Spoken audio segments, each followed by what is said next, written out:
this a clinch? No. Knee grabs. Now we're clinching.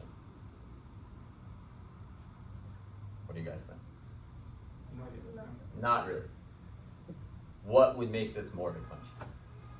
Closer range? Closer range. Both arms? Maybe. When you're continuously in contact with them. Continuously, that's the right idea, I would say. And, you know, a little bit of an open question, as in I don't know if there's an exact percentage, right? But it's about the connection that you have with your opponent. There's a lot of body connection in a clinch. Does that make sense to everybody? Sure. So why? What are the advantages of clinching? Why is that something you would want to do? If the DTO wants to punch my head, this is what I would call a clinch. If I have this close connection to his body, it at least makes it a lot more difficult for him to do so. Does that make sense? I'm not saying that you're always going to want to do that. Everybody follow?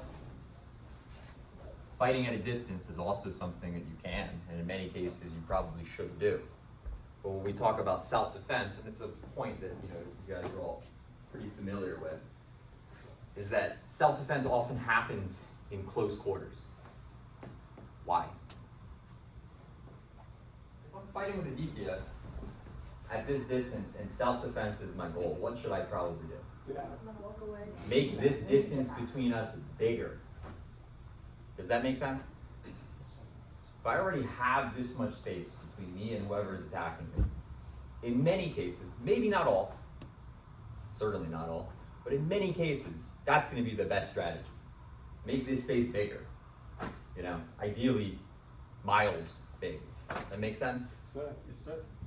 When are you not going to have the option to do that? When they grab you. When they grab you, or when my back is up against the wall, I'm cornered somewhere. Does that make sense to everybody? So it's important always to understand, because it can be a little bit counterintuitive. You do see clinching in all combat sports that are continuous.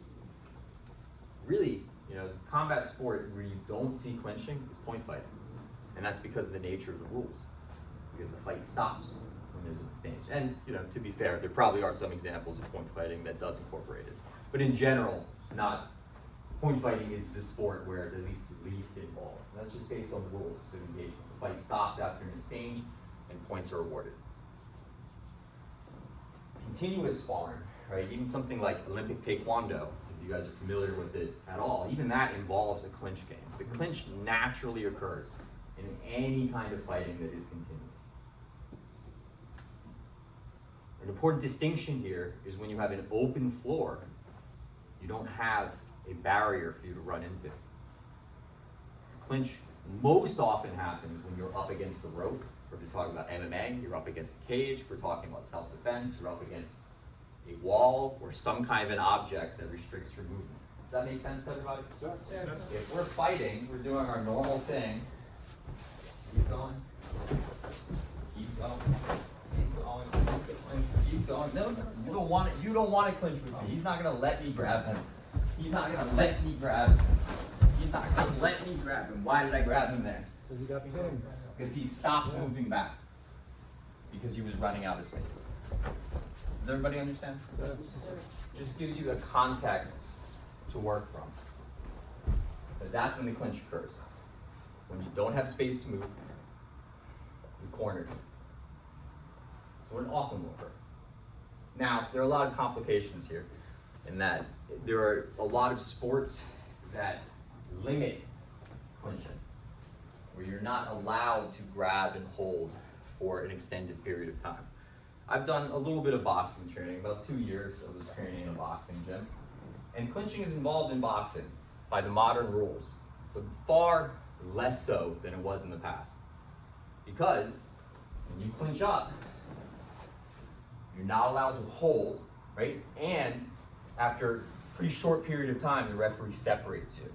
It didn't used to be that way in Western boxing, right? I was watching a fight the other day, very famous fight, 1910, Jack Johnson fighting Jim Jeffries, right? The heavyweight champion of the world. Jack Johnson won that fight he did a punch rush first.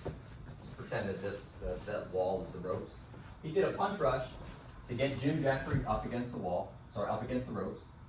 Then he clinched up with him, and he hit him with one of his signature techniques, which was a big uppercut in the clinch. Everybody follow? And then he followed up with 3 consecutive left hooks, all while holding. Dropped him. You don't see that in modern boxing only because it's not legal anymore. Does that make sense to everybody? Sir? So, when we look at karate as an historical system, the training was done often from this close range, more like a trapping position. Does that make sense? And this was even the position that they would start fighting in. But it's a traditional thing. It's in karate, it's in Chinese martial arts, a lot of things. That was the starting position. And then they would do all kinds of things to come through with that kind of stuff. It's a similar concept, right? That when you're fighting up close rather than from a distance, right? Even would just start from this position, you have some kind of connection with your opponent. It's more of a modern innovation, right? This concept of applying karate techniques where we have a sustained clinch. I wish that there was more proof of it in karate's historical record. Many people are convinced that this is really the way that karate was practiced back in the day. I don't think that we have that much evidence of that, but it's a way that we can practice a lot of the things that we see in karate that are closer range. Does everybody follow? Techniques that we don't use in tournaments because they're illegal, but also because of more long range competition, right? Knee strikes, elbow strikes. Where do those things show up? When we practice times below, we don't do them in the tournament, so where do they show up? Yeah, in our forms. We do them every day, right? There's all kinds of movements that the application isn't necessarily practiced with modern karate without this kind of application. Everybody follow? And it's really where it started for me, was I always thought that elbow strikes were really cool.